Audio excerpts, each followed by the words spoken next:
Ako po si Julie, 25 years old at nagtatrabaho bilang photographer para sa isang production company dito sa Makati. Panganay ako sa 3 magkakapatid at ulila na kami sa ama. Si mama na lang ang naiwan sa amin.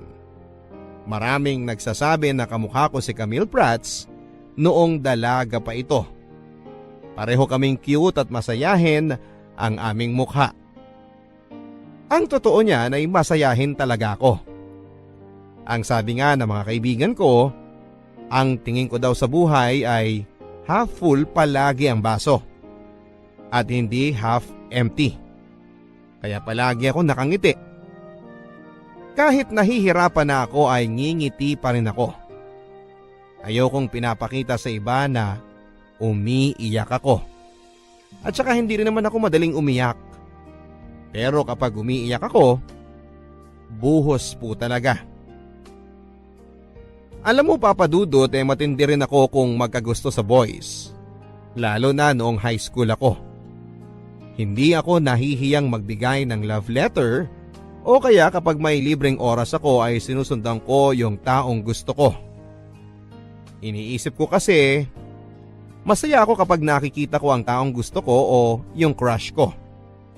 Nagkakaroon ako ng inspirasyon, makita ko lamang siya. Natutuwa ako kapag napapangiti ko siya. Sa akin ay okay na yon. Hindi na niya kailangang magkagusto pa sa akin.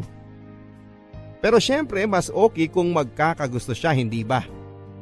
Pero okay lang kung hindi naman.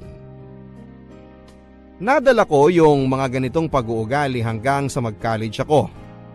Papunta pa lang ako sa freshman orientation namin nung una kong makita si Roman. 24 lang siya noon pero nasa final year na sa law school. At dahil hindi ako inabutan ng K-12, 16 years old pa lamang ako nang pumasok na freshman sa isang malaking university sa Metro Manila. Nagkaroon ng aksidente noon sa daanan. Nagkabuhol-buhol ang traffic dahil may tumaob na van. Bumaba kami sa sinasakyan naming jeep dahil nakita naming nagkakagulo na ang mga tao. Nakita ko na may mga tao sa loob ng van na hindi pa rin makalabas. Yung iba, umiiyak. Yung iba naman ay humihingi ng saklolo. Kaya lang, lahat ng mga tao ay parang tulala. Walang makagalaw sa sobrang shock dahil sa aksidenteng nangyari. Tapos ay bigla na lang akong nakarinig ng malakas na sigaw. Hindi sigaw na parang natataranta kundi sigaw na parang naguutos. Nakita ko sa kaliwa ko ang isang lalaking nirorolyo ang mahabang sleeves ng polo niya habang nagdidikta sa mga tao kung ano ang gagawin. Siya mismo ang dumapa para kunin ang mga taong natrap sa loob ng tumaob na van. Isa-isa nilang nailigtas ang mga pasahero. Mabuti na lang at walang namatay. May mga nasugatan pero hindi naman malubha. By that time ay dumating na ang rescue team kaya nabigyan ng emergency treatment ang mga nasugatan. Nagpalakpakan ang mga tao nang mahugot ni Roman ang huling tao sa van. Doon ako unang humanga at nagkagusto sa kanya. Nung una kong nakita si Roman, Papa Dudut, ay hindi ko alam na iisa lang pala ang pinapasukan naming university. Pero dahil magkaiba kami ng kurso ay hindi ko siya nakikita. Nagkita na lamang kami nang muli kaming nagkabanggaan sa library. As in literal na banggaan talaga. Medyo clumsy rin kasi ako kaya hindi ko siya napansin. Pero siya yung nagsorry sa akin habang tinutulungan niya akong pulutin yung mga gamit ko. Ako naman ay natulala na lamang. Wala akong nasabi kundi okay lang. Yun lang. Hanggang sa umalis na siya, sayang. Hindi ko man lang natanong kung ano ang pangalan niya. Ang kisig ng mukha niya, Papa Dudut. Sa malayo medyo matatakot ka kasi mukhang domineering. Pero sa malapitan, parang masasabi mo sa kanya lahat ng problema mo kasi alam mong makikinig siya. Pero mabait siguro akong tao, Papa Dudut, kasi may extra blessing akong natanggap mula sa langit. Naiwan ni Roman ang ID niya sa counter na hiniraman niya ng libro. Student assistant yung kaibigan ko kaya nakuha ko kaagad yung pangalan niya. Pati yung kurso, student number at napasigaw na lamang ako ng thank you Lord. Mula noon ay pinuntahan ko na siya sa building nila. Inalam ko yung schedule niya, pati yung mga lugar na madalas nilang tinatambayan ng kapareho niyang mga law students. At dahil may camera ako na may telephoto lens, madalas ko siyang nakukunan mula sa malayo. Naglalakad, nag-aaral, nakikipag-usap sa mga kaibigan. Sa madaling salita ay naging stalker ako ni Roman, Papa Dudut. Hindi naman unusual na may dala akong camera kasi visual communication ang kurso ko. Required kaming mag-submit ng photos ng iba't ibang tema. Nagkataon nga lang nakasama si Roman sa mga pictures. Kapag landscape, nandun siya sa tabi ng puno. Nag-aaral. Kapag cityscape ang tema, naglalakad siya habang isang luma at mataas na building ang nasa likuran niya. Kapag portraiture, puro mukha niya. Wala akong magagawa. Inspired ako kapag siya ang kinukunan ko, Papa Dudut. Yun nga lang, hindi ko alam na napapansin na pala niyang sinusundan ko siya. Ang ganda ng kuha niya rito, di ba? Ang soft ng tapo ng ilaw sa harap tapos may highlight sa buhok. Ikaw talaga, basta inspired ka. Ang gaganda ng kuha mo. Lalo na kung kasama si attorney sa picture. Uy, mabuti hindi ka niya nahuhuli na kinukunan mo siya. Hindi ko alam kung alam niya. Parang deadman naman siya pag nakikita niya ako. Pero one time, hindi ko alam kung mainit yung ulo niya. Nung kukunan ko na siya habang nakaupo sa bench sa labas ng building nila, dapat tingin siya sa akin. Ang sama ng tingin. Kaya bigla akong inimos yung camera ko. Kunwari kukunan ko ng picture yung puno sa harap ko. Nakakatawa ka talaga. Kung ako yun, baka tumakbo na ako bago mapahiya. Hindi naman siguro ako hihiyain ni attorney. Mukha naman ako mabait. Tsaka may legitimate excuse naman ako para kumuha ng pictures. Yun nga lang, may iba rin akong intensyon. Oy, huwag mo sabihin ikaw ang manliligaw, ha? Oy, hindi ah. Pero pwede rin. Kaya lang, baka pagkaharap ko na siya, matulala na naman ako. Tapos wala akong masabi. Kagaya nung nagkabanggaan kami sa library. Uy, ang tagal na nun, ah. Patapos na yung SEM, nahihiya ka pa rin. Hindi ko nga alam eh. Kahit sa malayo, kumakabog yung dibdib ko sa sobrang kabe. Di lalo na kung sa malapitan. Baka atakihin na lang ako sa puso.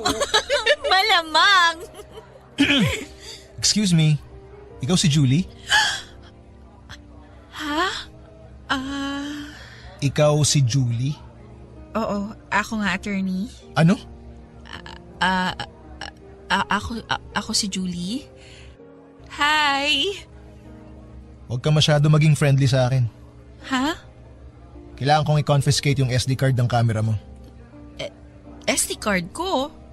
Bakit? I believe majority ng mga kuha mo sa SD card mo ako ang subject. At dahil hindi ka nagpaalam sa akin, pwede kong i-confiscate ang mga kuha mo. Ha? Nagkataon lang nakasama ka sa picture pero hindi naman ikaw ang main subject eh. Kahit tignan mo pa, oh. Tsaka akin to. Akong may-ari ng mga picture na kinunan ko, hindi ikaw. Alam mo, Miss Julie, I suggest huwag ka na makipag-argue sa isang law student tungkol sa ownership rights. Pero... Ibigay mo na sa akin yan. I-delete ko na lang. Huwag mo nang kunin. Please naman oh. No. Akin na. Please. Bigay mo na. Nagsabi na naman ng please eh. Ito na nga. Thank you. Lagot, paano yung mga plates mo? Uy, nakita mo lang yung asawa mo. Nabaliw ka na. Hindi. Nakita ko lang siya. Naging con artist na ako. Yung lumang SD card ko yung binigay ko sa kanya. Yun yung SD card na wala siya sa picture. Pinagpalit ko habang nagtatalo kami kanina. Ay, grabe siya oh. Siyempre naman no, pinaghirapan ko yung mga pictures na kinunan ko sa kanya. Ibibigay ko lang. Hindi no. Ay, malamang pag nakita niya yung laman ng SD card, magwawala yun. Hahantingin ka nun. Di mabuti. Next sem, siya naman ang maghahabol sa akin. Baliw! Kaya lang nang sumunod na semester ay hindi na kami nagkita pa. Huling taon at huling sem na ni Roman sa university. Pero hindi ko na siya nakita pa. Dahil nung sumunod na semester ay nagkaroon ng isang napakalungkot na pangyayari sa pamilya namin. Namatay si Papa. Devastated kaming lahat sa pagkamatay ni Papa. Lalo na kasi spoiled kaming lahat sa kanya. Mula kay Mama hanggang sa bunso naming kapatid ay spoiled sa kanya. Kaya hanggang ngayon, iniingatan ko pa rin ang unang kamerang binili niya para sa akin. Masakit kasi maaga kaming iniwan ni Papa. Pero kailangan naming harapin ang reality na wala na siya. Sa pagkalibing kay Papa ay nagmeeting kami ng mga kapatid ko. Kasama si Mama. Si Papa ang breadwinner sa pamilya at nung namatay siya ay nawala na ang taong nagpo-provide ng mga pangangailangan namin. At dahil masyado pang bata ang dalawang kapatid ko, kami ni Mama ang nagtutulungan sa mga magiging gastusin namin sa pang-araw-araw. Naghanap ng mapapasukang trabaho si Mama. Pero dahil hindi naman nakatapos ng college, nahirapan siyang makakuha ng trabaho. Nang matanggap naman siya sa trabaho ay hindi naman ganong kalaki ang sweldo niya. Nasa minimum lang. Ako naman bilang panganay ay nag-decide ako na maging irregular student na lamang. Kapag may pang-tuition, saka ako mag-i-enroll. May mga semester na nagpa-file ako ng leave of absence para magtrabaho at makapag-ipon ng pang-tuition. Kaya inabot ako ng halos 7 years bago ako nakagraduate sa isang 4-year course, Papa Dudut. Sa loob ng 7 years na yon, hindi ko pa rin makalimutan si Roman. Pero dahil naging busy na ako sa pagtatrabaho at pag-aaral ay hindi ko na siya hinahanap pa. Ang sabi sa akin ni Marie, after a year pagkatapos niyang graduate ay nakapasa na to ng bar. Wala siya sa top 10 pero nasa 3% ng mga nakapasa. Yun nga lang ay hindi ko na alam kung saang legal office siya napunta. Pero noong mga panahon na yon, kahit na hindi ko siya nakikita at wala na akong balita pa sa kanya, isa pa rin siya sa mga nagbibigay sa akin ng inspirasyon at lakas para magpatuloy at lumaban sa buhay. Dahil sa kanya at dahil nakikita ko ang mga pictures niya, nagiging positive pa rin ako sa buhay ko. Kahit sumagi sa isipan ko na baka nag-asawa na siya, masaya pa rin ako at iniisip ko at least yung taong nagbigay sa akin ng saya, masaya na rin sa buhay niya. Pagka-graduate ay nahirapan akong humanap ng trabaho. Kung meron man, puro racket lang sa production. Hindi stable ang sweldo. Noong mga panahon na yon ay nag-aaral pa ang kapatid ko kaya kailangan ko ng trabahong may sweldong natatanggap kada kinsenas at 30 para matulungan sila sa pag-aaral. Nirecommend akong legal assistant ng kaibigan ko sa isang law firm. Madali naman ako natanggap kasi noong working student ako ay isa sa mga naging trabaho ko ay messenger sa isang law firm. Tumutulong din ako sa mga legal secretaries ng mga abogado nila kaya naman kahit papaano ay may alam na rin ako. Kahit para legal work ay pinapagawa na rin sa akin kapag busy ang mga tao. First day ko sa law firm ay walang masyadong tensyon. Kasi ang sabi nila, yung attorney na magiging boss ko ay naka-leave daw. After 3 days pa bago siya bumalik. Kaya habang wala siya, tumutulong muna ako sa mga ibang legal assistants ng mga trabaho nila. Gumagawa ng sex search o yung secretary certificates. Nagpa-file ng motion for extension, nagmo-monitor ng mga email para sa schedule ng mga abogado sa korte o court hearing nila. Chill lang ako sa loob ng 3 araw. Julie! Uy! Hi, Mia! Ang aga mo ah! Siyempre, ngayon dating ng boss ko. Ngayon pa lang kami magkikita kaya magpapa-impress ako. Good luck sa'yo. Tara, sabay na tayo sa elevator. Okay. Ay, puno na. Galing kasi sa basement eh. Hindi, pwede pa. Dali, singi tayo. Okay, ayaw mo talagang malate ha? Naman! Nga pala, bakit mo sinabing good luck sa akin? Eh kasi yung natapat sa yung abogado, mahigpit. Yung mga legal assistant niya, pag nagkamali, may warning muna tapos pag naulit, hindi na pinababalik. Talaga? Sobrang higpit? Grabe! Di bale, yung mga pinagagalitan niyang legal assistants, hindi naman sumasama ang loob sa kanya. Bakit? Sobrang tanda na kaya hindi na nila inaaway? Hindi no? Sobrang gwapo kaya. Kaya imbis na magalit, naiiyak na lang sila sa panghihinayang na hindi na nila makikita ang gwapong boss nila. Ganun? Dapat pala ingat ako palagi. Mahirap nang magkamali. Bihira ang gwapong boss. Kaya lang, parang hindi babae ang gusto eh. Lalaki rin yata. Kasi 32 years old na, wala pang asawa o girlfriend. Minsan nagde-date pero walang steady na dinedate. Sayang! Kawalan sa ating mga kababaihan kung Becky pala siya. Di bale, expert ako sa gay lingo, besh. Baka pareho kami ng type na lalaki. Shh! Ingay mo. Ay, sorry. Ay, salamat. Lumuwag din. Julie, Bakit? nandito yung boss mo. Nasaan? Nasa likod mo. Hi, Sir Aramel. Hi, Sir. Roman! Julie, right? Yes, sir. Don't worry. Nagbibigay ako ng 3 warning bago ko pinagre-resign ng assistant ko. Attorney? At hindi ako member ng third sex. Ako rin po! Oh my gulay, Papa Dudut. Yung last 30 seconds bago kami dumating sa floor namin ang pinakamahabang 30 seconds ng buhay ko. Pagkalabas ng elevator ay hindi ko alam kung saan ako susuot dahil sa sobrang hiya. Pero naging professional si Attorney Roman sa akin.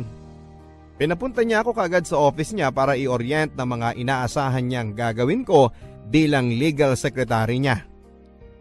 Pagkatapos ng initial shock ay kumambyo na ako kaagad sa work mode ko. Una, kasi ayoko magkamali dahil kailangan ko ng stable na trabaho. At ikalawa kasi si attorney may love pala ang boss ko. Bawal magkamali. Kaya lang medyo nalungkot din ako kasi parang hindi na niya ako naaalala. Sa bagay, 7 years ago na rin yon at nagbago na rin ang itsura ko. Nagmature na. At isang beses lang kami nagkausap. Okay lang sa akin. May bonus inspiration na uli ako. Thank you, Lord. Sa loob ng mga sumunod na araw, papadudot kung merong gagawing evaluation sa aming mga legal assistants, siguradong excellent ang makukuha kong grade. Paano ba naman kasi ako palagi ang nauuna sa office namin at halos kasabay ko na yung maintenance ng building na pumapasok sa umaga. Bago dumating si attorney ay handa na yung mga papeles na kakailanganin niya for the day. Handa na rin ang coffee niya. Black na may 3 sachet ng brown sugar na kasama. May kasama pang konting kakanin na binili ko sa may amin. Kaya naman talagang masarap na pang merienda yon o kaya naman pang-almusal. Nung una kong dinalhan si attorney noon ay tumaas ng konti ang kilay niya. Parang sinasabing, "Ano to? Bribe?" Ngumiti na lang ako at sinabing, "Hindi po attorney, energizer." Kinain naman niya at nagustuhan niya. Kaya tuwing umaga ay nagdadala ako ng kakanin para sa kanya. Akala tuloy ng mga nagtitinda noon sa amin meron akong boyfriend na mahilig sa kakanin. Ang sabi ko na lang malapit na, sabay tawa. Masipag ako magtrabaho at mabilis akong matuto. Sa katunayan ay madali kong natutunan ang hierarchy ng mga abogado sa opisina namin.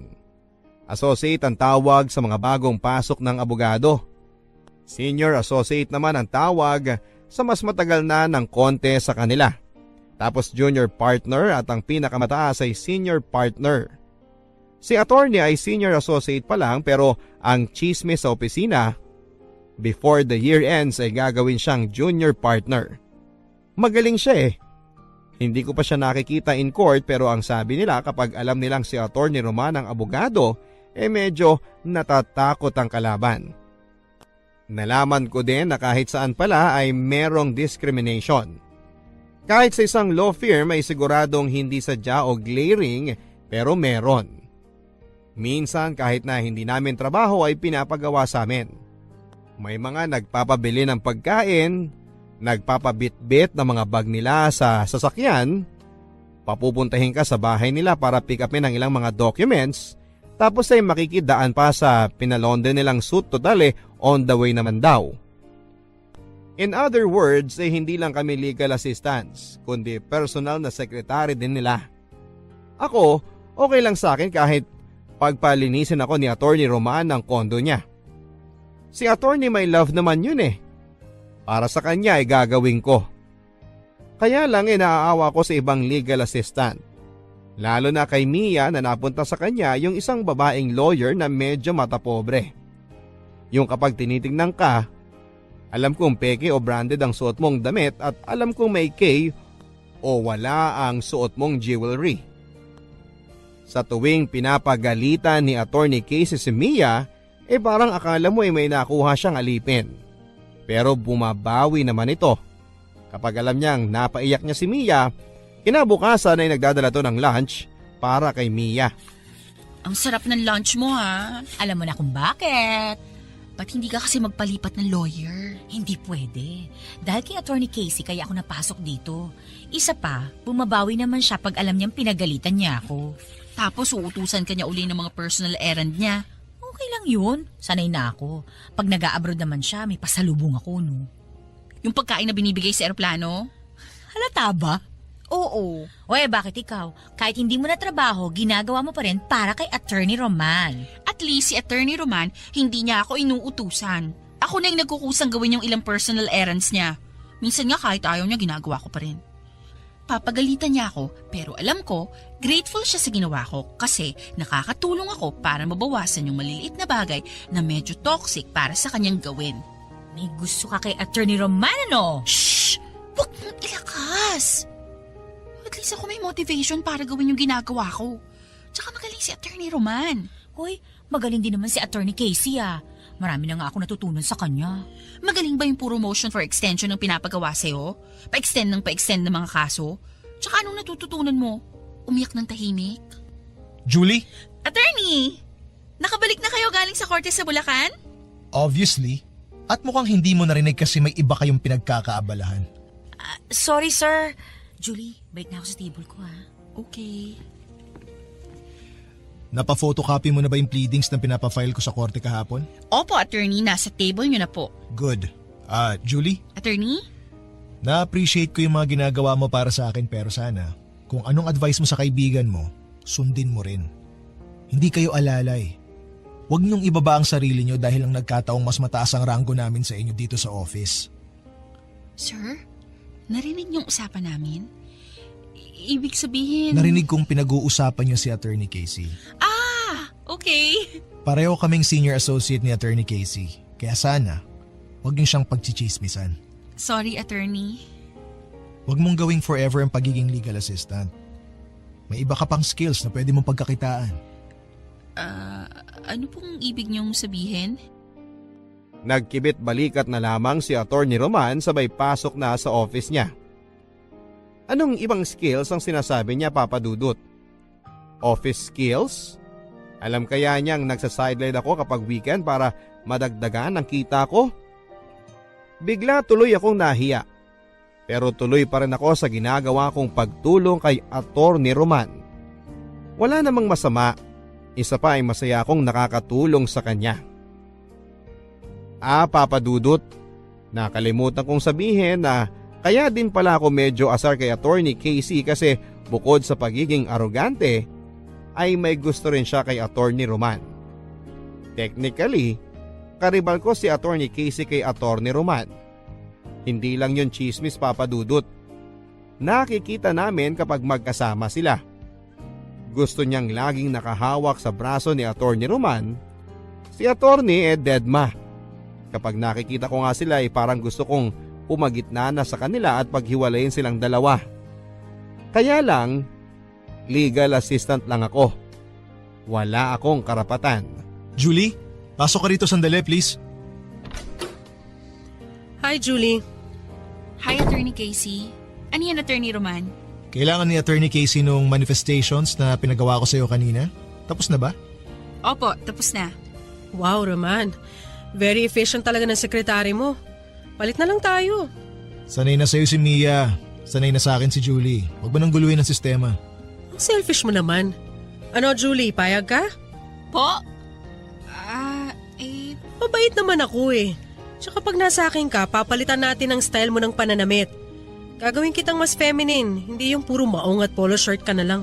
Mas efficient para sa akin yung maong at polo shirt. Roman naman, babae si Julie, wag mong gawing one of the boys. Alam kong babae siya. Opo, babae ako.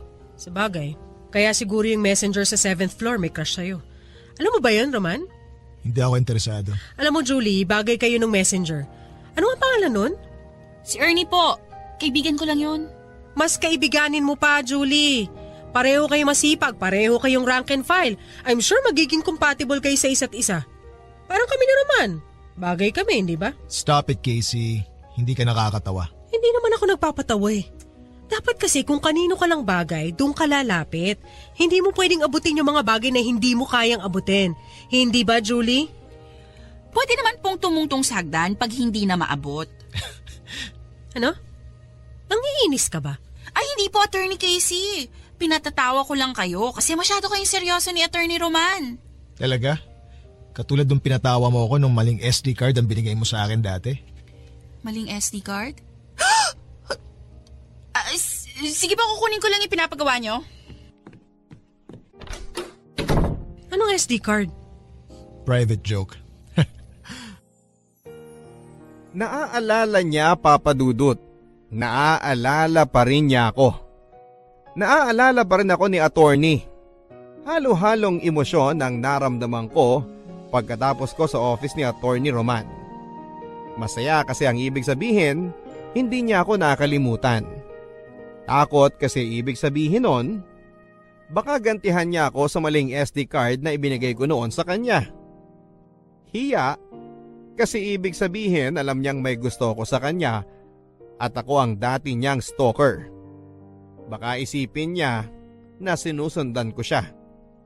At excited kasi ang ibig sabihin baka naman kahit konti ay may future kaming dalawa o wishful thinking ko lang yon, Papa Dudut. Sana hindi. Mula noon ay naging medyo awkward na ako kay Attorney Roman. Pero siya naman yung medyo parang natatawa sa sitwasyon namin. Minsan parang sinasadya niyang pansinin yung mga bagay na ginagawa ko sa kanya dati. Halimbawa, bakit hindi ko na raw siya binibigyan ng kakanin kasama ng kape niya? Sabi ko namatay na yung kapitbahay namin gumagawa ng kakanin, kaya hindi na ako nakakapagdala. Gusto kong humingi ng sorry kay Mang Ising, Papa Dudut. Kasi pinatay ko na siya sa office namin kahit buhay pa siya. Ayokong umasa. Ayokong matuwa ng husto kasi baka hindi naman magkatotoo. Okay na kasi ako noon na wala akong iniisip, kundi yung nararamdaman ko lang. Masaya na ako na secretly ay may gusto ako kay Attorney. Pero ngayong alam kong alam na niya na may gusto ako sa kanya, hindi ko maiwasang hindi kabahan sa tuwing nakikita ko siya o tinatawag ang pangalan ko. At alam kong masasaktan ako ng husto kapag nagalit siya o na-disappoint siya sa akin. Mia! Napaka-inefficient mo talaga! Bakit po, Attorney Casey? Anong bakit? Nakalimutan mong i-remind sa akin yung juice ko? Hindi mo na-monitor? Naku po, sorry po, Attorney Casey. Hindi ko sinasadya. Hindi mo sinasadyang maging tanga. Ano bang silbi ng sorry mo? Siguradong mapapagalitan ako ni CSC bukas. Kakairita ka! Sorry po, Attorney. Hindi na po mauulit. Huwag ka magpapakita sa akin buong linggo, ha? Sorry po, Ma'am. Sorry po talaga. Mia! Mia!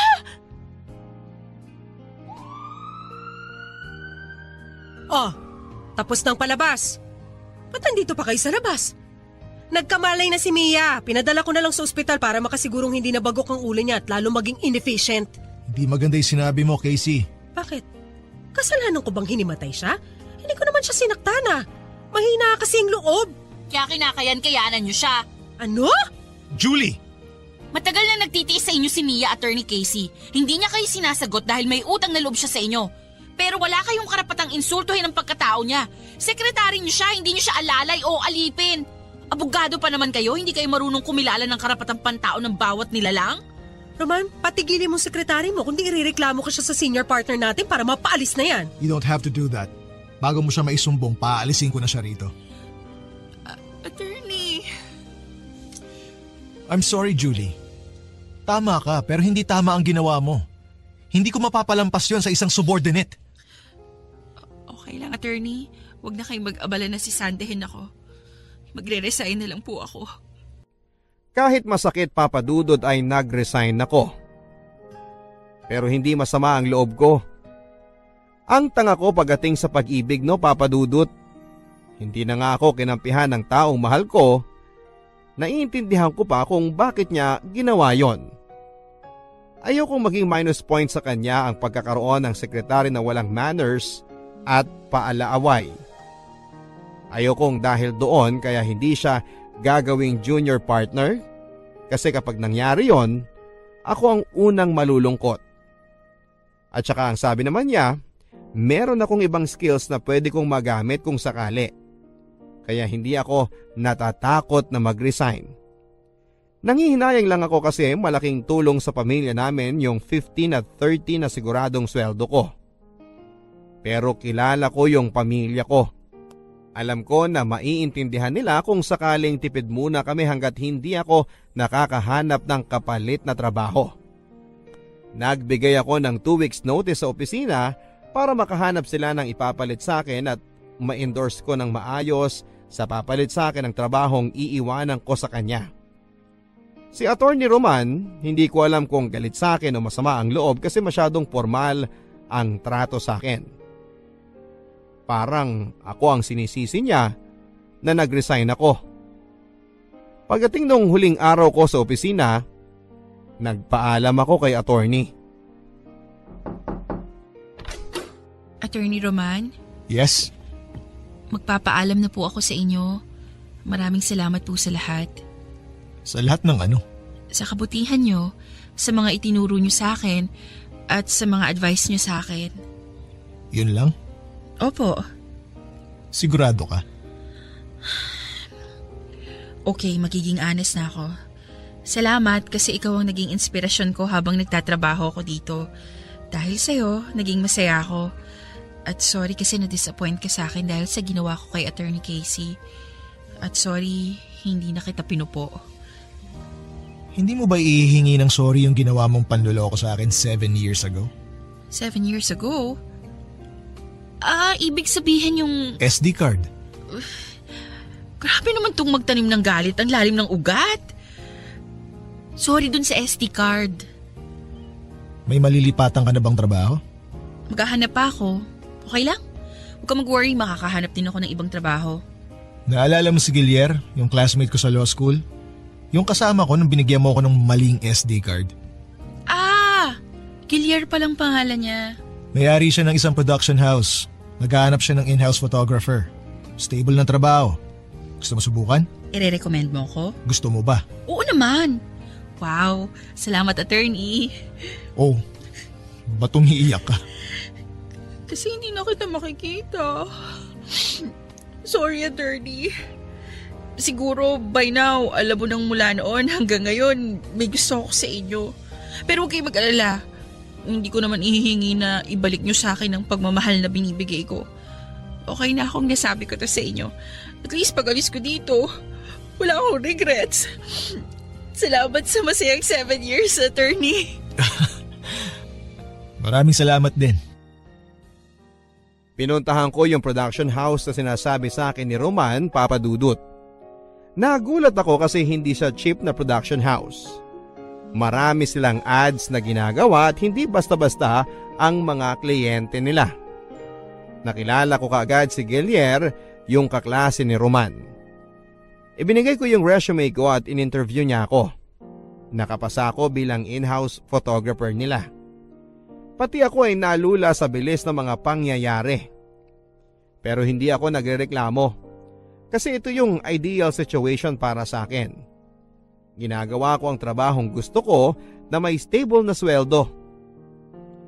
After a few months at hindi sa pagmamayabang, siguro dahil sa husay kong kumuha ng pictures, ako ang madalas na nire-request ng mga kliyente sa mga event and photoshoots nila. Si attorney, naaalala ko pa rin. Kapag may lull sa shot o kaya naman ay kapag wala akong ginagawa, siya ang naiisip ko kaagad. Kumusta na kaya siya? Okay kaya yung sekretary niya na pumalit sa akin? Sana hindi siya binibigyan ng sakit ng ulo. Tapos ay bigla akong hihinto sa pag-iisip. Marirealize ko na malala na to. Kailangan ko nang kalimutan si attorney. Kasi hindi ba kung may gusto siya sa akin, sana ibinibisita niya ako dito sa bago kong trabaho. Alam naman niya kung saan ako lumipat at kaibigan naman niya si Guillier. Pero wala. Ang sabi ko tuloy sa sarili ko ay tama na, Julie. 7 taon ng buhay mo ay naubos na sa kanya. Move on ka na. Pero paano ako makaka-move on kung pati si Sir Guillier kapag nakikita ko ay si Attorney Roman ang laging kinukwento? Oh, Julie, overtime ka? Yes sir, sandali na lang to. Kinokorek ko lang yung kulay ng model. Gusto ko yan. Medyo underexposed ang dating. Parang may mystery. Yun naman po kasi ang overall concept ng kliyente. Good. Parang ganyan yung isang picture na pinakita sa akin ni Roman na kinunan mo. Sir? Anong picture? Wala naman akong binigay na picture na kinunan ko at binigay ko kay Attorney Roman Ay, sorry. Hindi mo ba alam? Pinaprint niya yung mga picture na kinunan mo noong 7 years ago sa binigay mong SD card sa kanya. At mula doon, nagustuhan ko yung mga kuha mo kaya formalities na lang yung interview ko sa'yo. Kasi para sa akin, hired ka na. Teka, paano? Nagulat ka, no? Freshman ka pa lang, nabanggit ka na sa akin ni Roman. Naintriga raw siya sa isang babae na nakipag-away sa isang pasahero sa UV Express na ayaw umusog para mapaupo ng maayos ang isang matandang lalaki. Hindi ko maalala yung... Nakaupo kami ni Roman sa harap. Nasa likod ka naman nakaupo. Sinita mo yung babae kasi tinataraya yung matandang lalaki. Pinausog mo kasi nahihirapan yung matanda. Kaso, ayaw umusog ng babae. Sabi niya, pababain na lang daw yung matanda at babayaran niya yung upuan. Nung narinig mo yun, inaway mo yung babae. Hindi ko na maalala yung sinabi mo. Pero tawa kami ng tawa ni Roman pagbaba namin. Kung ano-ano kasing batas ang sinabi mo doon sa babae, mali-mali naman yung mga sinabi mong batas. Naalala ko na! Ibig sabihin, mas una pa akong nakilala ni attorney? Hindi ko alam ang timeline ng love story nyo. Pero alam niya, every time nandiyan ka at kinukunan mo siya ng picture. Minsan okay sa kanya pero pag alam niyang may klase ka, naiinis siya.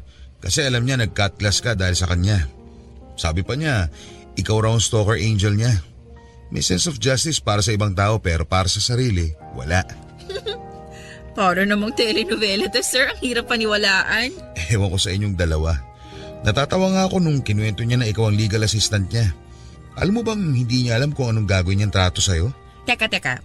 Sir, ibig mong sabihin, may gusto rin siya sa akin? Hindi mo ba siya tinanong? Hindi. Malay ko, hindi naman siya nagsasabi. Masyado madrama ang kwento niyo. Mabuti pa siya na lang kausapin mo. Baka mamaya ako pa masisi niya. O sige, tapusin mo na yan tapos umuwi ka na. Papadudot ako yung stalker, hindi ba? Pero sa mga sinabi ni Sir Guillier, pareho pala kaming stalker ng isa't isa. Pagkatapos ng hilaw na confession na yon, hilaw kasi hindi galing mismo kay attorney at galing sa kaibigan niya. Kaya hindi pa counted yon, hindi ba? So paano na? Hindi ko na alam ang gagawin. Paano magpa-progress ang level ng relationship namin ni attorney kung hindi niya ako tinatawagan o binibisita sa bago kong trabaho? At ako naman, nahihiyang tumawag o puntahan siya sa trabaho. Ang dali lang ng problema namin pero hindi namin masolusyonan and in the end, naisip ko na dahil ako naman ang mas bata, ako na lang ang magpapakumbaba Lily, pakipasok dito yung compliance na pinagawa ko sa'yo.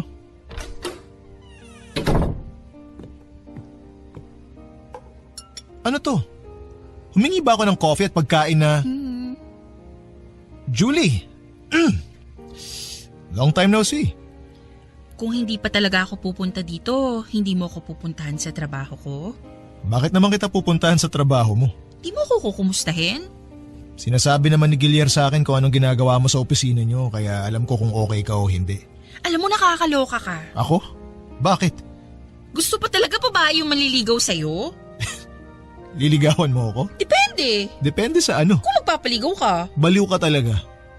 Nagkwento sa'yo si Gilier ano? Marami siyang kwento sa akin. Alright, let's make this right. Ha? Paanong… Julie, pwede ba kitang ligawan?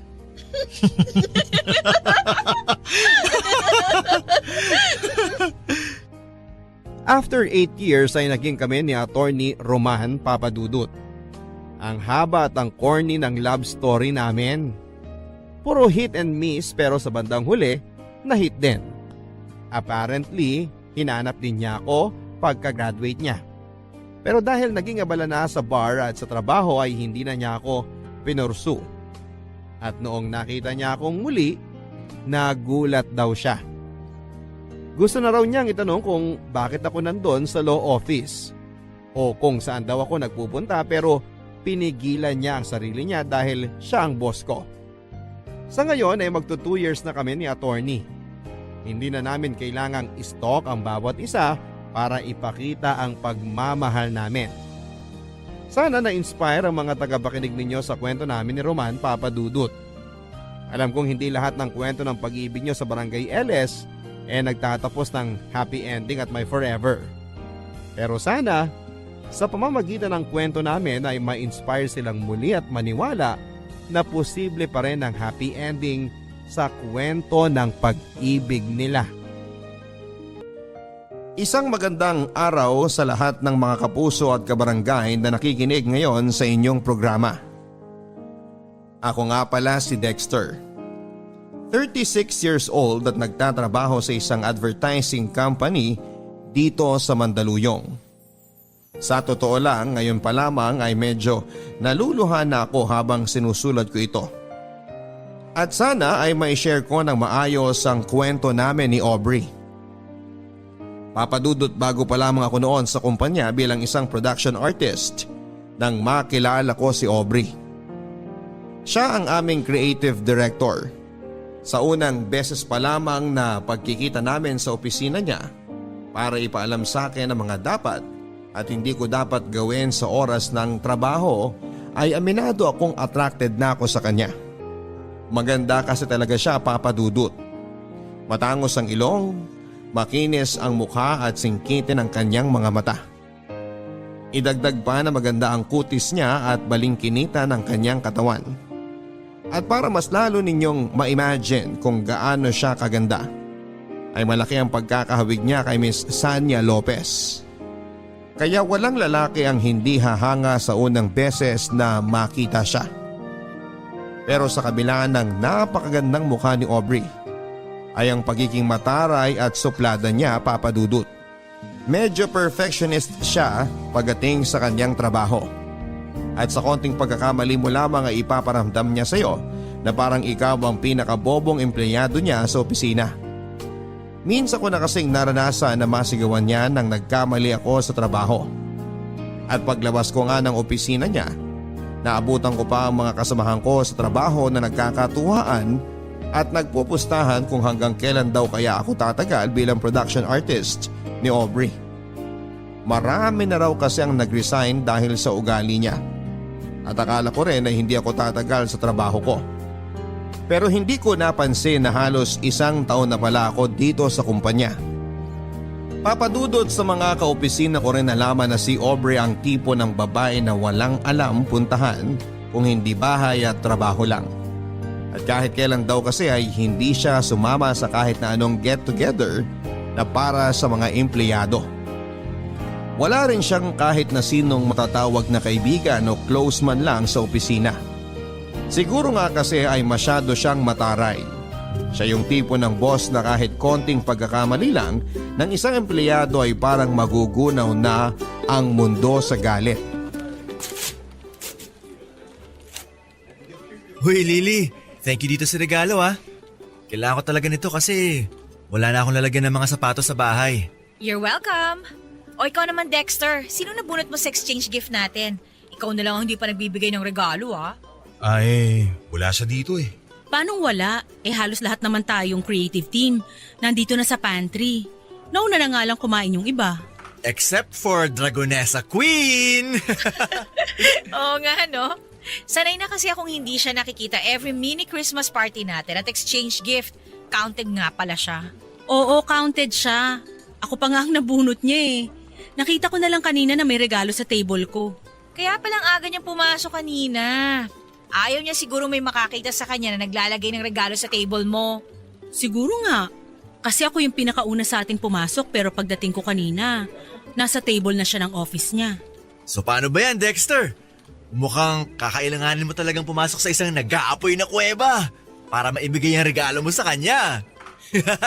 Ay, dali mo na rin tong pagkain niya.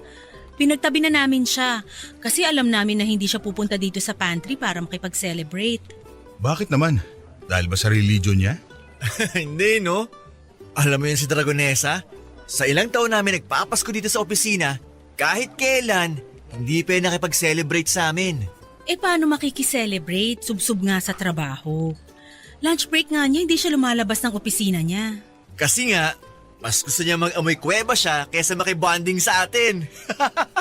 Nako, good luck sa'yo Dexter kung paano mo ibibigay yung regalo mo sa kanya. Sama pa naman ang ugali nun. Kaya baka tarayan ka lang niya kapag inabot mo na yan. Ikaw talaga, Nolan. Kung ano-ano na naman ang sinasabi mo tungkol kay Miss Aubrey. Mabait naman yung tao. Strikto nga lang pagdating sa trabaho. At iba ang istrikto sa masama ang ugali. Pero na rin yun. Niwala nga siyang pakialam sa mga kasama niya sa trabaho eh. Sinabi mo pa. Naalala ko tuloy nung nagkasakit ang anak ko, tapos 1 linggo akong absent. Hindi nga niya ako binigyan ng suspension dahil sa absent ko. Pero hindi niya rin in-approve ang mga emergency leave request ko. Ilang araw tuloy akong walang sinweldo nang dahil sa kanya. Pero diba in-explain naman ni Miss Aubrey kung bakit hindi na-approve ang mga leave request mo? Dahil wala kang nasubmit na medical documents that time. Required kaya yun para sa mga nagli-leave. Kahit na no, yung ibang manager nga ina-approve yun. Siya lang talagang hindi pumapayag. Sa tingin ko, sumusunod lang naman si Miss Aubrey sa policy ng opisina natin. Perfectionist nga kasi sa trabaho si Miss Aubrey. Kaya ayaw niya nang may nagkakamali. Mas lalong ayaw niya sa mga empleyado na hindi sumusunod sa policy niya at ng opisina na to. Saka pwede ba, iwasan na natin ang pagsasalita ng negative sa kanya. Hindi pa naman natin siya kilala talaga para husgahan natin yung buong pagkatao niya.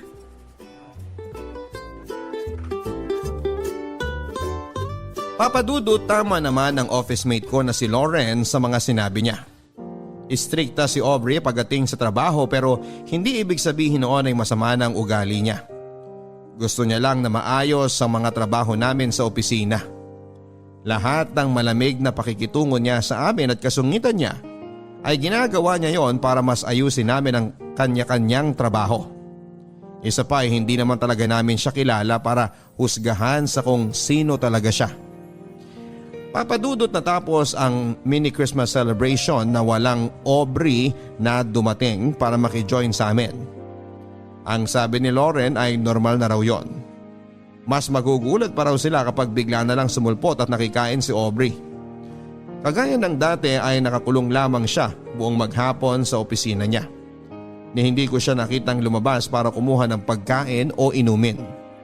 Medyo pinoproblema ko tuloy kung paano ko ibibigay sa kanya ang regalo ko at ang ibinili na pagkain sa akin na para sa kanya.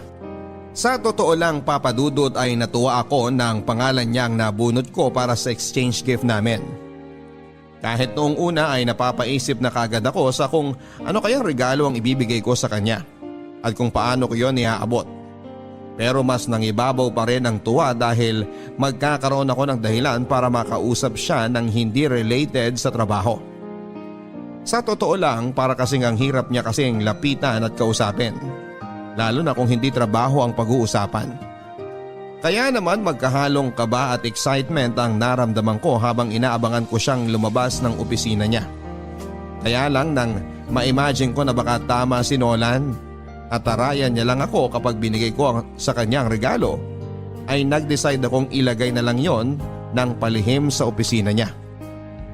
Papadudot, pahapunan nang sa wakas ay magbukas ang pinto ng opisina ni Aubrey at lumabas siya para siguro kumuha ng tubig sa pantry. Saglit akong pumasok sa opisina niya at nilagay ang regalo ko para sa kanya, pati na rin ang pagkain. Nang makabalik ako sa table ko ay medyo nakahinga na ako ng maluwag at muling nakapagtrabaho ng maayos.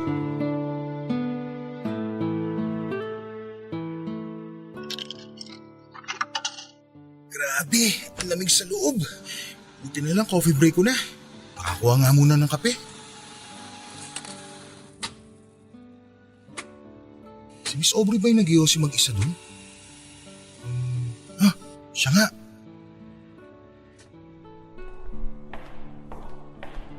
Miss Aubrey, gusto mo ng kape? Hindi, okay lang. Salamat. Ikaw, Yossi, gusto mo? Meron pa akong extra. Hindi po kasi ako nagsisigarilyo eh. Magkakape lang po talaga ako kasi sobrang lamig po doon sa loob ng opisina. Pwede ba wag mo na nga akong pinupo? Mas matanda ka pa kaysa sa akin. Okay, sige. Break time mo ba? Tapos ka na sa trabaho mo sa loob? Oo, hinihintay ko lang yung ipapasa na bagong theme sa akin ni Lauren para sa next project natin. Gagawin ko na rin kagad yung cover design mamaya para makita mo. Buti naman, para hindi tayo palagi naghahabol sa deadline. Ayoko kasi talaga na natatambakan ng trabaho. Sabi nga nila sa loob, 2 weeks ahead daw sila palagi sa deadline na binibigay ng mga client natin. Hindi ko kasi gusto na nasasanay silang pumipetiks-petiks kahit may mga bagay na dapat pang trabahuhin at tapusin.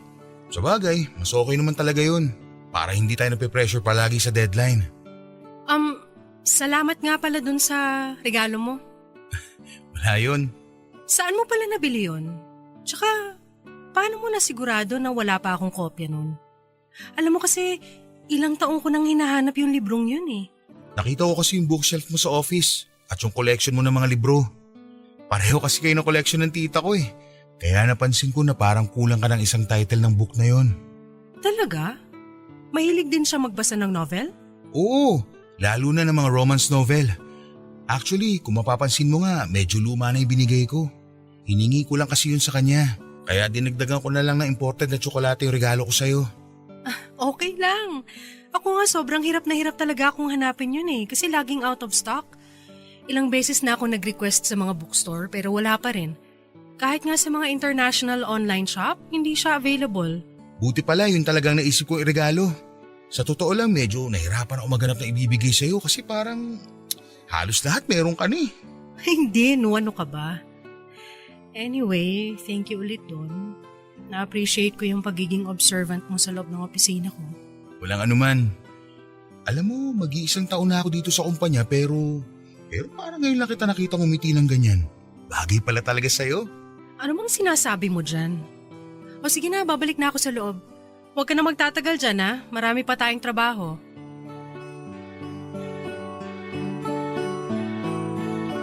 Papadudot, sobrang natuwa talaga ako nang makita kong nagustuhan ni Aubrey ang regalo ko sa kanya. Hindi ko kasi talaga inaasahan yon. Alam ko kasi na may kaya sa buhay si Aubrey, tapos isang lumang libro lang ang ireregalo ko sa kanya. Sinubukan ko rin kasing hanapin yon sa bookstore at online, pero wala na akong makitang kopya. Mabuti na lang talaga at pareho sila ng collection ng tita ko at pumayag si tita na hingin ko ang isang libro niya. Sinamahan ko na lang ng mamahaling tsokolate para naman hindi isipin ni Aubrey na tinipid ko ang regalo ko para sa kanya. Pero alam mo, Papa Dudut, kung ano ang mas hindi ko inaasahang makita ng araw na yon. Yung pagngiti niya habang magkausap kaming dalawa. Sa loob ng halos 1 taon na nagtrabaho ako sa advertising company na yon ay ni isang beses ay hindi ko siya nakitang ngumiti ng ganon. Kaya naging sobrang espesyal sa akin ang saglit naming pag-uusap ni Aubrey. Papadudot, sa pagpasok ng bagong taon ay napansin ko ang unti-unting pagbabago kay Aubrey. Oo, masungit pa rin siya. Mataray at perfectionist pagdating sa kanyang trabaho. Pero paminsan-minsan ay nagagawa na niyang ngumiti na talaga namang bagay na bagay sa mukha niya. Mas lalo siyang gumaganda at hindi nga nagtagal. Naramdaman ko na mas lalo akong nagkakagusto sa kanya. Hanggang sa ma-realize ko na nai-inlove na ako sa creative director ng company namin. Papadudot dahil medyo nagiging close na ako sa creative director namin ay Aubrey na lamang ang tawag ko sa kanya. Kapag kaming dalawa lang ang magkausap. Madalas din ay magkasama na kami sa coffee break. Doon namin pinagkukwentuhan ang mga bagay na hindi related sa trabaho. Kaya naman nalaman ko na high school pa lamang siya ay ulila na siya sa mga magulang. Wala rin siyang mga kapatid o malapit na kamag-anak na nakasama noon. Mag-isa siyang pinag-aaral at binuhay ang sarili niya habang nakikitira sa ninang niya na matandang dalaga. Mabait naman ang ninang niya dahil pinatuloy siya dito sa bahay papadudot. Kaya lang noong nasa college na siya ay namatay ito sa sakit sa puso. Kaya kinailangan niyang maghanap ng ibang titirhan. Kumuha siya ng maliit na kwarto. Nagtrabaho bilang service crew sa isang food chain at nag-aral sa gabi. Ganon ang naging routine ng buhay niya hanggang sa nakatapos siya ng college at magkaroon ng maayos na trabaho. At ngayon nga ay may mataas na siyang posisyon sa opisina namin papadudot. May sarili na siyang bahay na siya lang mag-isa ang nakatira dahil wala na nga siyang malapit na kamag-anak. Yun din ang dahilan kung bakit sanay talaga siya ng walang kasama sa bahay o kahit sa trabaho. Isa rin daw sa mga dahilan kung bakit hindi siya madalas nang ngumingiti ay dahil pakiramdam niya nagiging mahina siya kapag nakikita ng ibang tao na parang mabait siya. Kaya pinapangatawanan na lamang niya ang pagiging isang dragonesa sa loob ng opisina.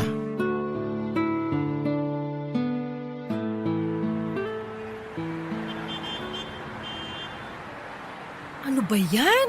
Wala pa rin tumitigil na taxi. Mukhang tama nga si Mr. Torres. Sobrang traffic na ngayon. Kaya pala siya nagmamadaling umalis pagkatapos ng dinner meeting natin kanina. Okay lang naman na matraffic basta may taxi. Kanina pa tayo dito hanggang ngayon wala pa rin pumapansin sa atin ng mga taxi driver.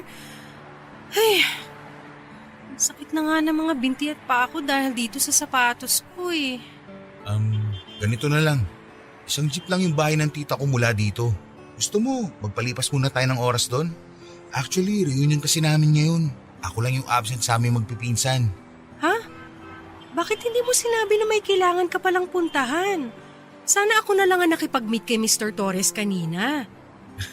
Okay lang. Ayoko naman na mag-isa ka lang humarap sa kanya kaya nagpumilit na rin ako sumama. Saka, maaga ako nagsabi sa kanila na hindi mo na ako makakapunta. Nandun naman yung parents at kapatid ko eh. Kung ganyan na may mga personal ka na lakad, pwede naman magsabi ka para hindi na kita naabala. Hindi naman kasi ikaw ang dapat nakasama ko ngayon pero nag-extend ka pa ng oras para sa meeting na to. Ay, konti na lang talaga. Ipapasa ko na sa iyo ang korona ng pagiging overtime queen ko sa opisina. Wala pa rin namang tatalo sa'yo. Saka sabi mo nga diba, dapat tinatapos muna ang trabaho bago pumetics. Pero hindi na nga to parte ng trabaho mo at dapat kanina ka pa nakauwi. Trabaho ko na to tsaka ni Nolan. Bakit kasi ngayon pa siya umabsent kung kailan may meeting kami? If I know may hangover lang siya, how irresponsible. Oh, kumukunot na naman yung noo mo. Tama na nga yan. Pagsasamahin mo pa ang bad trip mo sa kanya at dito sa traffic ngayon. Pero ayun nga. Gusto mo bang sumama muna sa bahay ng tita ko ngayon? Malapit lang yun, promise. Ay, hindi na. Okay lang ako dito. Pumunta ka na doon. Dito na lang ako para maghintay ng taxi. Ano ka ba? Hindi naman kita pwedeng iwan dito na mag-isa. Isang jeep lang ang papunta doon sa kanila, kaya doon na lang tayo magpalipas ng rush hour. Hindi ba nakakahiya? Mababait ang mga pinsan ko. Saka nandun din naman ang parents ko eh. Pati yung makulit kong kapatid, sigurado makakasundo mo yun. Dati pa nga kita kinukwento sa kanila eh. Teka, ano namang kinukwento mo sa kanila tungkol sa akin? Na ano, boss kita. Saka At saka ano pa? na maganda ka. Sobrang ganda. Ha? Ano yun? Bakit bumubulong ka dyan, Dexter? Wala. Tara na. Punta muna tayo sa tita ko. Tignan mo, walang galaw ng mga sasakyan. Mahihirapan lang talaga tayo kumuha ng taxi ng ganitong oras. Kaya nga mauna ka na lang na umalis. Pumunta ka na dun sa reunion ng family mo. Okay lang ako dito, promise. Tatawagan or iti-text na lang kita kapag nakasakay na ako ng taxi. Aubrey, I insist. Hindi ako alis dito hanggat hindi ka pa nakakasakay. Ayos lang talaga ako. Ito, may taxi na. Taxi! Ano ba yan? May laman pala. Ano? Hindi pa rin ba magbabagong isip mo? Ikaw din. Baka gabihin tayo dito. Ayaw na ayaw mo pa namang nasasayang ang oras mo. Kasi naman. Ay, nahihiya lang talaga ako eh. Huwag kang mag-alala. Mababait talaga ang mga pinsan ko sa buong family ko. Kaya sigurado ako na mag-i-enjoy ka ron.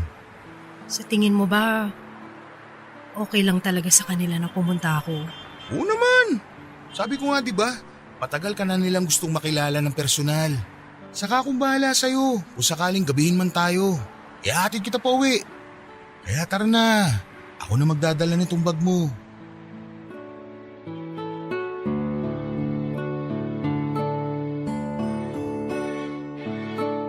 Papadudot na convince ko si Aubrey na sumama sa family reunion sa bahay ni na tita. Noong una ay medyo tahimik pa siya suplada nang makilala niya ang pamilya at ibang kamag-anak ko. Siguro nga kasi hindi naman siya talaga sanay na makihalubilo sa maraming tao.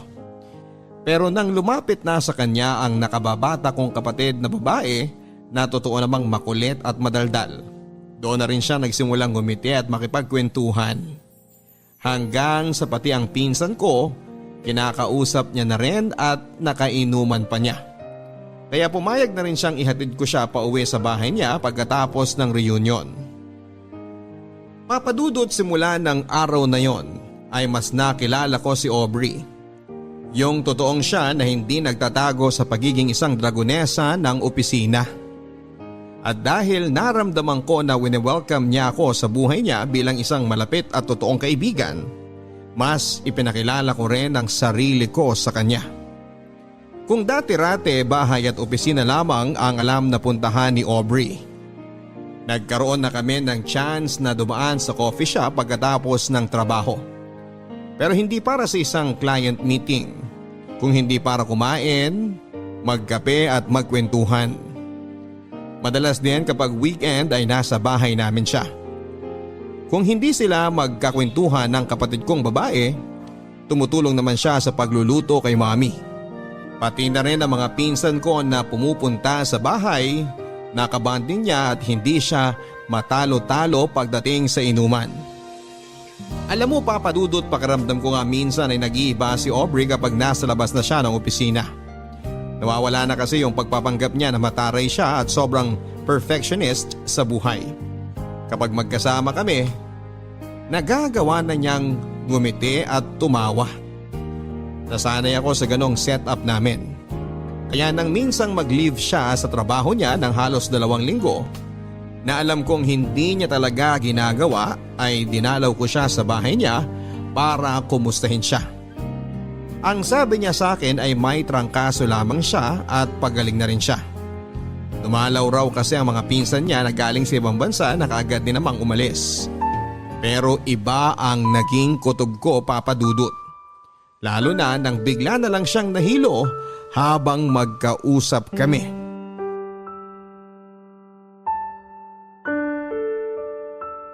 May hindi ka ba sinasabi sa akin, Aubrey? Siyempre wala. Ano namang itatago ko sa'yo? Ilang linggo ka nang wala sa opisina.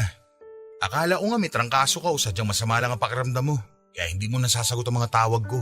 Sinabi ko naman na kaninang dahilan, di ba? Nagkaroon ako ng bisita dito, umuwi yung mga pinsan ko, at bigla akong tinrangkaso pagkatapos nilang umalis.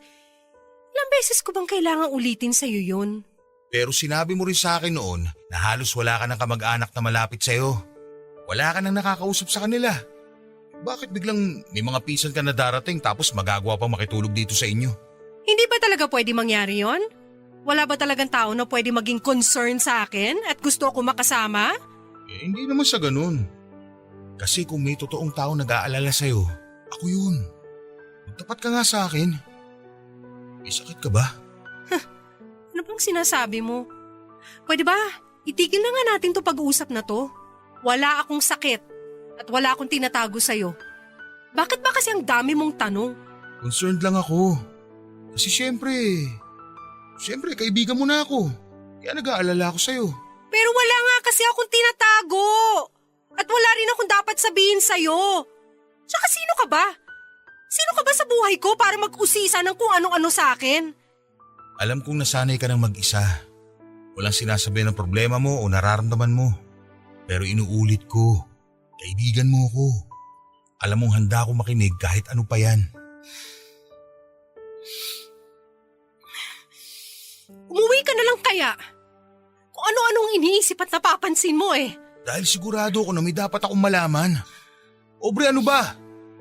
Pati ba naman sa akin magtatago ka pa? May ovarian cancer ako. At alam ko na may taning na ang buhay ko. Okay na ba? Masaya ka na sa nalaman mo? Pwede ka na bang umalis? Kailan pa? Bakit mo lang sinasabi sa akin to? Dahil hindi naman kailangan. Kaya ko to mag-isa eh. Sanay naman ako na mag-isa eh. Pero pwede mo namang hindi kayanin mag-isa. Kaya nga nandito ako eh. Kasi gusto kong iparamdam sa'yo na hindi lahat ng tao iniiwan ka. Meron pa rin nag-aalala at totoong nagmamalasakit sa'yo. Na hindi ko nga kailangan. Hindi ko kayo kailangan. Wala akong kailangan at kaya kong sarili ko kasi doon naman ako sanay. Bakit ba kasi ang kulit-kulit mo? Kaya ko nga eh. Kaya ko mag-isa.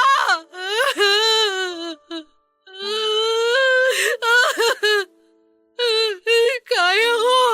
Tama na. Huwag ka nang umiyak. Hindi ka na ulit mag-iisa. Sasamahan kita. I'm sorry. Ang totoo, nung araw na nalaman kong may cancer ako, gusto talaga kita tawagan nun. Kasi ikaw lang naman ang nakakausap ko eh. Pero naisip ko na para saan pa? Mamamatay na lang din ako, bakit pa ako magiging pabigat sa ibang tao? Hindi ka naman ibang tao sa akin eh. Pero ayoko pa rin maging pabigat sa'yo. Tsaka ilang taon na ako nabubuhay na mag-isa. Anong bago kung mamatay na lang din ako na nag-iisa? Hindi. Hindi ka mamamatay. At hindi ka na rin mag-iisa. Sasamahan kita. Sasamahan ka ng pamilya ko. Lalaban tayo. At mabubuhay ka pa ng mas matagal.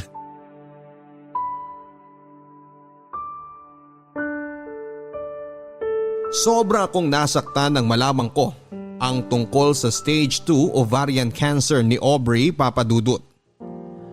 Alam ko namang wala namang kaming relasyon ni Aubrey. Pero sobrang espesyal niya na kasi para sa akin. Siguro sa iba, lalo na sa mga kaopisina ko, ay para siyang isang dragon na palaging nag-aapoy sa galit. Pero para sa akin kasi ay hindi nila nakita kung paano umamo at maging malambing ang isang dragon. Sa kabila ng pagiging perfectionist niyang boss, ay may tinatago siyang kabaitan na hindi niya ipinapakita sa lahat. Madalas siyang nagpapabili ng pagkain na para sa mga kaopisina ko kahit na hindi siya nakikihalubilo o kumakain na kasama namin. Nagpapabot din siya ng cake o regalo sa kung sino man ang may birthday. At kahit na hindi ko siya kadugo ay tinuring niya na halos na totoong magulang sina mami at daddy. Pati na rin ang kapatid ko na sobrang sabik na magkaroon ng ate. Naging parte siya ng pamilya ko hindi lang dahil sa tinanggap niya kami, kung hindi dahil kami mismo ang may gusto na maging parte siya ng pamilya namin. Kaya nang nalaman ko ang tungkol sa sakit niya, gustong gusto ko nang humagulhol pero pinilit kong pigilan. dahil ayokong panghinaan siya lalo ng loob. Ako lang kasi ang pwede niyang kapitan at kuhanan ng lakas. Kaya kailangan kong magpakatatag sa harap niya. Kahit ako man ay pinanghihinaan na kaagad. Ang naisip ko kasi noon ay bakit si Aubrey pa. Hindi naman sa hinihiling ko na sana ibang tao na lamang ang magkasakit, pero napakabata pa kasi niya para danasin ang ganong klase ng hirap ng nag-iisa. Papadudot, kagaya ng pinangako ko kay Aubrey, ay hindi ko na ulit siya iniwanang nag-iisa. Hindi ko sinabi sa opisina ang tungkol sa totoong dahilan ng pagpa-file niya ng extension para sa leave niya. Pero alam ko naman na hindi magtatagal ay malalaman nila ang tungkol sa sakit ni Aubrey. Ayaw din kasi ni Aubrey nang kinakaawaan siya ng ibang tao. Mas gusto pa nga niya yung may ines na nararamdaman sa kanya. Nasanay na rin kasi siya sa ganon. Nag-iisa, walang kaibigan, pamilya o karamay. Kaya gusto niyang ipakita sa ibang tao na matigas siya at kaya niyang mag-isa. Kahit ang katotohanan ay hinang-hina na siya at kailangan na niya ng kasama.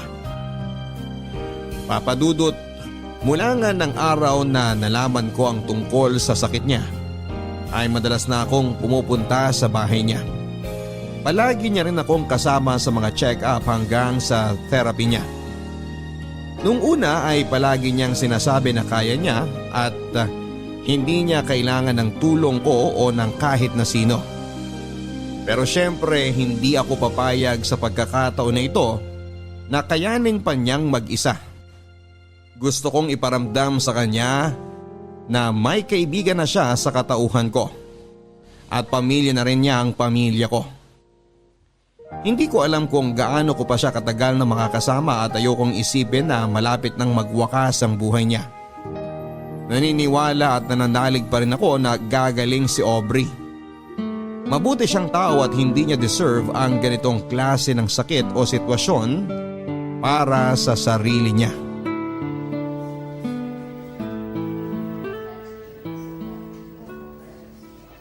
Aubrey, sandali na lang to. 3 pasyente na lang at maaasikaso na tayo ng nurse. Mabuti naman kung ganon. Grabe, no? Ang daming tao ngayon dito sa ospital kumpara nung isang araw. Oo nga eh, medyo mainit tuloy. Kamusta na pala ang pakiramdam mo? Hindi ka na ba nahihilo? Mas okay na ako ngayon kaysa kanina bago tayo umalis ng bahay. Na halos hindi na ako makatayo. Mabuti naman, pero huwag ka mag-alala. Kapag naasikaso na tayo ng nurse, makakakuha na tayo ng kwarto mo dito sa ospital. Ako na lang ang babalik sa bahay mo mamayang hapon para kunin ang iba mong panggamit. Pwede naman kasing sa bahay na lang ako eh. Aubrey, kapag nag-start ng therapy mo, hindi naman pwedeng napapagod ka sa biyahe. Kaya ayos na rin to. Hindi naman ako napapagod. Hindi ko lang talaga maiwasan ng mahilo paminsan-minsan. Ang totoo nga niyan, ikaw ang iniisip ko. Bakit naman ako? Lakas-lakas ko. Kasi sinasamahan mo pa ako dito sa ospital bago ka pumasok sa opisina. Lagi ka na lang tuloy nag-half day tapos wala ka na halos matinong tulog at pahinga. Mas malalim na nga yung eye bags mo kaysa sa akin, oh. Wala yun. Alam mo namang sanay ako sa puyatan. Dati kaya akong call center agent. Kaya kung puyat at pagod lang din, kayang-kaya ko yun. Saka naka-leave naman ako ngayon. Ayun na nga eh. Naubos na ang leave credits mo nang dahil sa akin. At least nagamit ko, di ba? Alam mo namang hindi ako pala bakasyon. Kaya kung hindi ko gagamitin yun sa pagsama-sama sa'yo, malamang itulog ko lang yun. Baka nga pala pumunta si Mami mamaya para may kasama ka kapag umalis na ako para kunin ang ibang gamit mo sa bahay. Isa pa yan. Sa totoo lang, nahihiya na rin ako sa family mo. Pati sila naaabala ng dahil sa akin. Yung pagluluto ng mami mo ng mga pagkain na pwede ko lang kainin, tsaka yung pagdalo ng kapatid mo sa bahay para masamahan ako kapag nasa opisina ka. Lahat tuloy sila apektado ng sakit ko na to.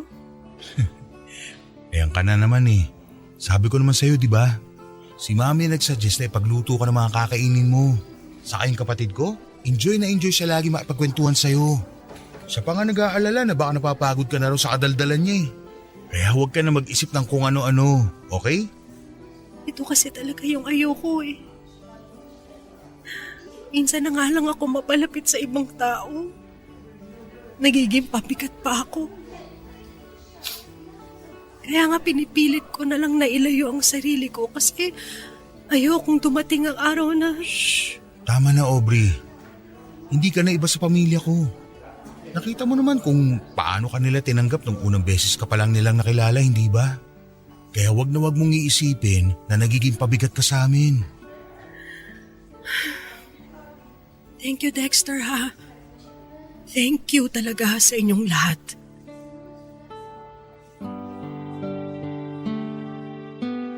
Papadudot dahil nga sa naubos na ang leave credits ko sa opisina, ay madalas nang hindi nababayaran ang mga araw na hindi ako pumapasok. Pero sinisigurado ko na bago ako mag half day o mag leave ay natapos ko ng lahat ng mga trabaho na dapat kong tapusin. Minsan nga ay dinadala ko na rin ang mga yon sa bahay para lang hindi ako maabutan ng deadline. Hindi rin kasi ako pwedeng mawala ng trabaho, lalo na ngayong tumutulong na rin ako financially para kay Aubrey. Papadudot kahit paano ay nabawasan ang pagod ni Aubrey sa pila at biyahe nang pumayag na siyang magpa-confine sa ospital para doon na ituloy ang therapy niya. Nang nalaman din ng pamilya ko ang tungkol sa sitwasyon ni Aubrey ay sila nang nag-offer ng tulong para sa kanya. Nagbabantay sa ospital ang kapatid kong babae at si Mami naman ay palaging nagluluto at nagdadala ng pagkain na pupwede kay Aubrey. Parte ng pamilya na talaga ang turing nila kay Aubrey at alam kong nararamdaman niya yon. Papadudot na kwento rin kasi ni Aubrey sa akin dati na may mga alaala pa siya na kasama niya ang mga magulang niya at sobrang saya nila noon. At kapag daw nasa bahay namin siya noon at kausap niya si Mami o ang mga kapatid ko ay ramdam niya na parang hindi na siya iba sa pamilya ko. Yun naman talaga ang gusto kong iparamdam sa kanya, Papadudot. Kaya nga natuwa na rin ako nang hindi na niya tanggihan ang tulong ng pamilya ko. Nasamahan siya sa ospital kapag nasa trabaho ako.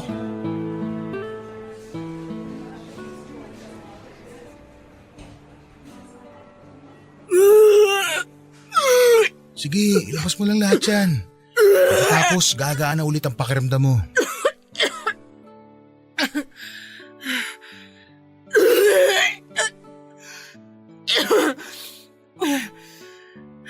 Ano? Okay ka na ba?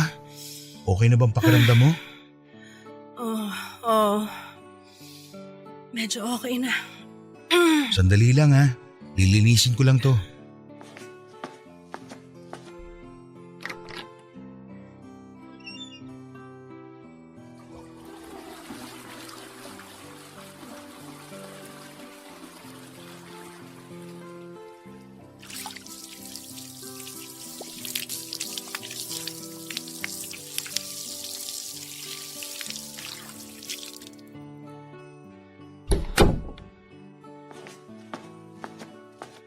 Gusto mo bang matulog muna? Hindi. Ayoko. Para kasing wala na akong ibang ginawa kundi matulog ng matulog. Yun naman kasi ang kailangan ng katawan mo. Pahinga. Nakakapagod din pala magpahinga. Lalo na kapag paulit-ulit. Ang sabihin mo, naninibago ka lang kasi sobrang workaholic mo. Nanggaling nga pala sila Mami dito kanina habang tulog ka. Dinalhan ka nila ng prutas. Talaga? Tatawagan ko na lang siguro sila mamaya para makapagpasalamat ako. Oo, siguradong matutuwa sila kapag narinig nila ang boses mo. May gusto ko bang kainin? Ipagbalat kita ng orange o mas gusto mo itong mansanas? Kahit yung orange na lang. Sige.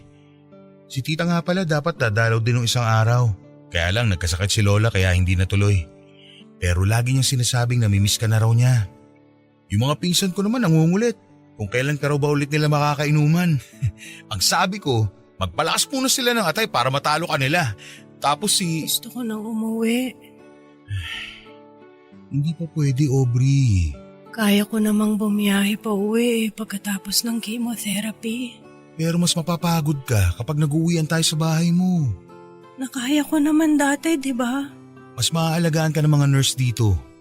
Kaya kong alagaan ang sarili ko sa bahay. Alam ko naman na kung ano mga dapat kong gawin at hindi ko rin ginagawa ang lahat ng mga bawal. Ayoko lang talaga na magstay pa dito sa ospital. Ayoko na sa kwarto na to. Gusto mo ba ng bagong movies? O bagong books para malibang-libang ka? Pwede ko rin naman sabihan ng kapatid ko na kapag wala siyang pasok, dito na muna siya ulit. Pero baka ikaw naman ang mapagod sa kadaldalan niya. Hindi naman ako naiinip. Hindi rin ako nalulungkot. Pakiramdam ko lang talaga. Kung magtatagal pa ako dito sa kwarto, lalo akong manghihina. Ilang session na lang naman tayo dito. Tapos makakauwi na tayo. Please, Dexter. Gusto ko na talagang umuwi. Ayoko na dito. Ayoko na ng amoy ospital, ng pagkain nila, na maramdaman na may sakit ako. Pero Aubrey, Sa bahay kasi kahit paano nakakakilos pa ako ng normal. Nararamdaman ko na wala akong nilalabanan na sakit. Kakayanin ko. Basta umuwi na tayo. Gusto ko nang umuwi. Ayoko na dito sa ospital. Ayoko nang maramdaman ng paulit-ulit na may sakit ako.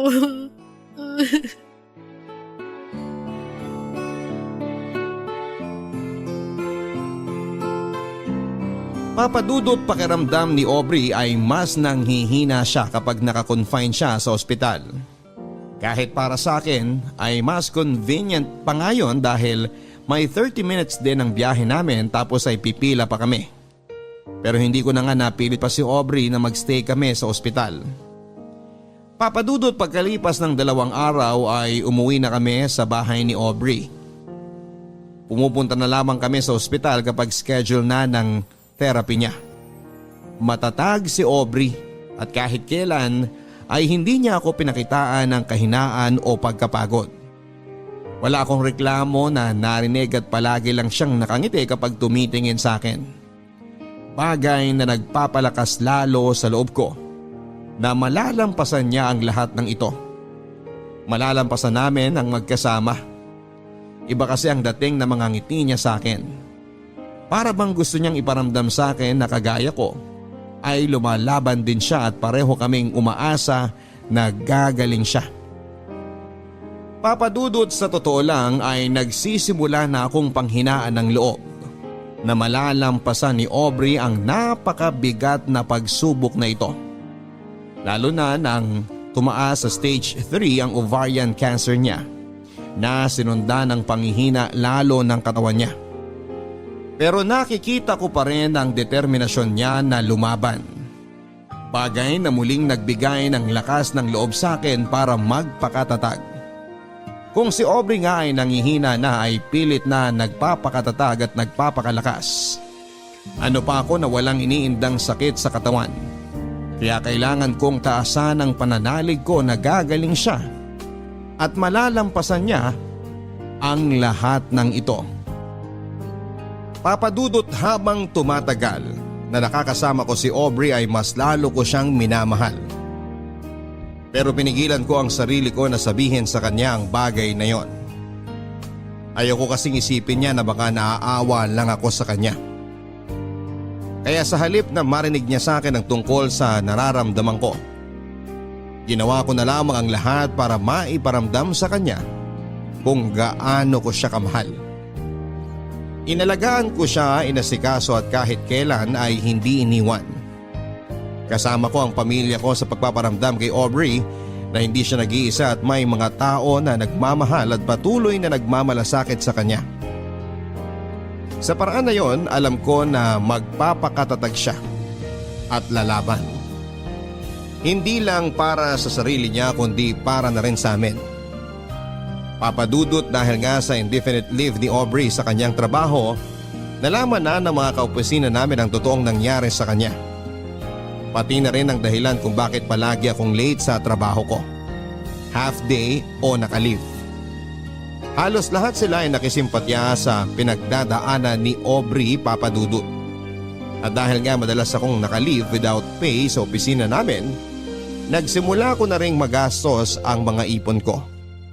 Hindi rin kasi biro ang gastusin para sa therapy at sa mga gamot ni Aubrey. At alam ko na paubos na rin ang savings niya. Kaya hanggang kaya ko ay tutulungan ko siya sa kahit na anong paraan na nalalaman ko. Uuwi ka uli ng maaga, Dexter? Oo, pero natapos ko naman na yung mga design na pinapagawa mo sa akin.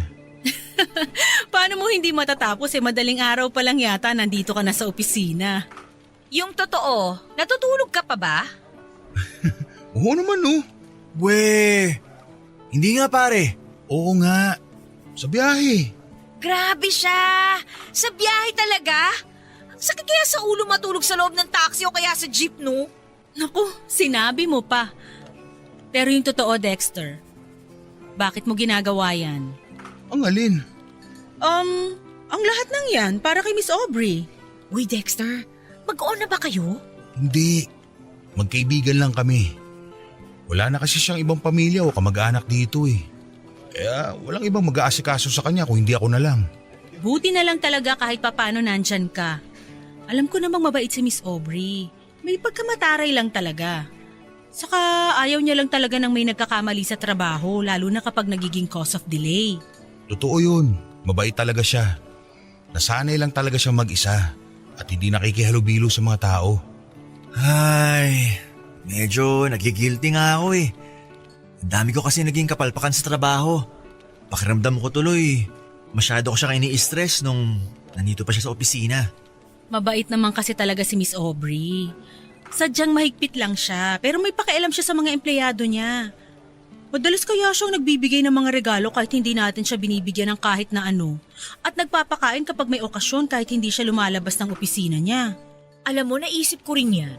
Hindi niya talaga deserve yung mga nangyayari sa kanya ngayon. Ay. Uy, oo nga pala Nolan. Dala mo ba yung pinagbentahan ng unang batch ng t-shirt tsaka keychain? Oo, sandali lang. Nandito sa drawer ko.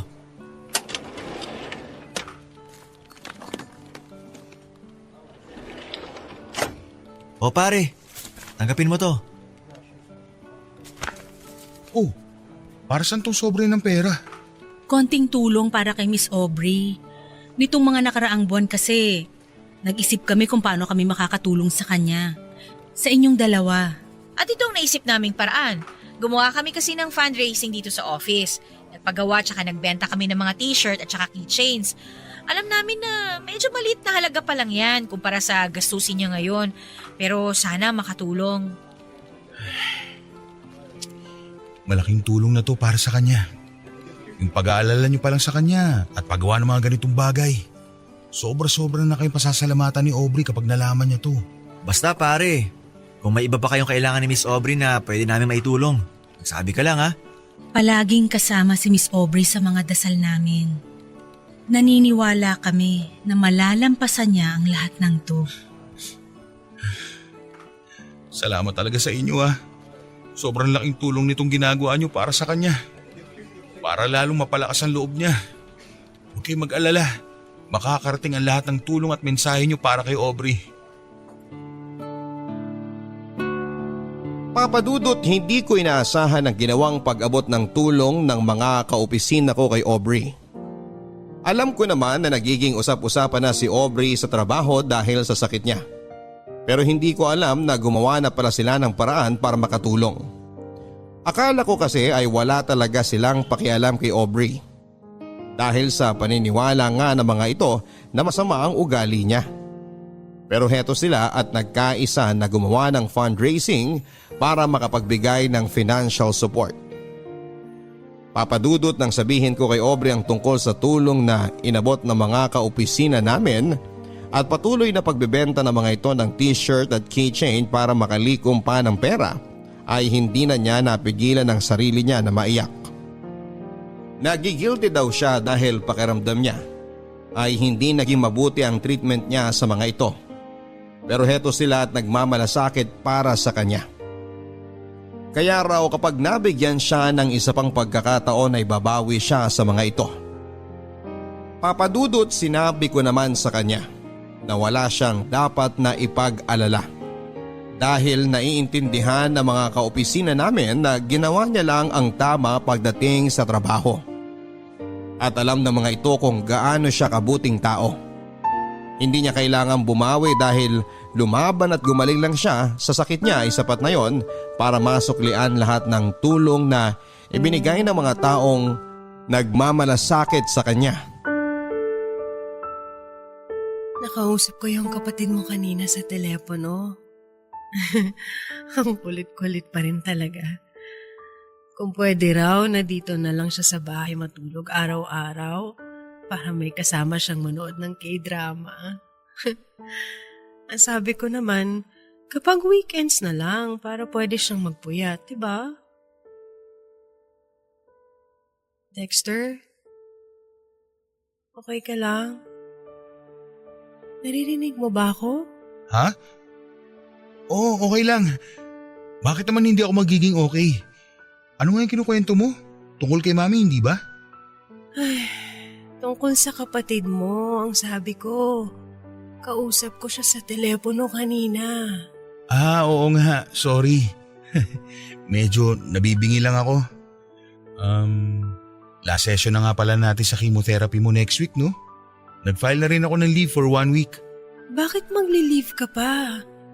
Wala ka ng leave credits, di ba? Hindi na yan mababayaran ng kumpanya. Kaya dapat pumasok ka na lang noon. Okay lang. Gusto ko kasi sana na mag-celebrate tayo pagkatapos ng last therapy mo. Para saan? Tapos na ang birthday mo ah. Hindi ko rin naman birthday. Walang may birthday. Gusto ko lang na magkaroon ng advance celebration kasi sigurado naman ako na pagkatapos ng last session ng therapy mo, kagaling ka na. Hindi ka pa rin nawawala ng pag-asa? Kahit kailan, hindi naman ako nawala ng pag-asa eh. Araw-araw ka kayang pinagdadasal ni na mami at tita. Pati na rin ang mga kaopisina natin. Saka sinabi ko naman sa'yo, hindi ba? Kahit hindi ako nurse o doktor, alam ko nagagaling ka. Hindi ko na talaga alam kung paano ka papasasalamatan. Kayong lahat, lalo na ang pamilya mo. Buong buhay ko, hindi ko naisip na pwede ko pa palang maranasan to. Pwede pa pala akong magkaroon ng pamilya. Wala ka naman dapat na ipagpasalamat kasi ginusto naming lahat na gawin to. Parte ka na ng pamilya namin. Kaya lahat gagawin namin para sa'yo. Alam mo dati, takot na takot akong mamatay.